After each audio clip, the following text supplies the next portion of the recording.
Ako nga pala si Lyda Christopher Jan P. nagmula sa section BRBO2. Ang napili ko pong crime is drug-related crime. Drug-related crime ay ang mga krimen na konektado sa paggamit, pagtutulad o pagbebenta ng mga pinagbabawal na droga. Ito ay isang malaking problema sa maraming bansa, kasama ang Pilipinas.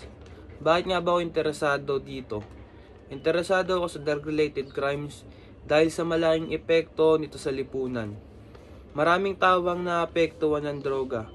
Hindi lang ang mga gumagamit kundi pati na rin ang kani-kanila mga pamilya at komunidad. Tatlong mahalagang impormasyon na nakuha ko tungkol sa drug-related crime. Ang panguna, epekto sa kalusugan at lipunan. Ang paggamit ng droga ay maaaring magdulot ng malubhang problema sa kalusugan at magresulta sa pagkasira ng mga relasyon at pagkawala ng trabaho. Pangalawa, paglaganap ng illegal na droga. Sa Pilipinas may mga ulat tungkol sa pagpasok ng mga illegal na droga tulad ng shabu at marijuana na nagdudulot ng mga problema sa seguridad at kaligtasan. Pangatlo, paglaban sa droga.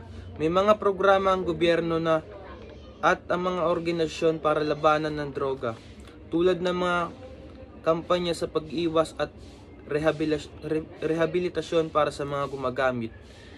At ang panghuli, personal reflection.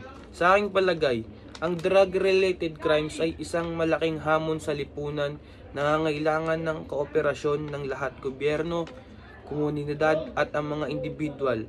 Mahalaga ang edukasyon at suporta maiwasan ang droga at matulungan na apektuhan. Yun lamang po.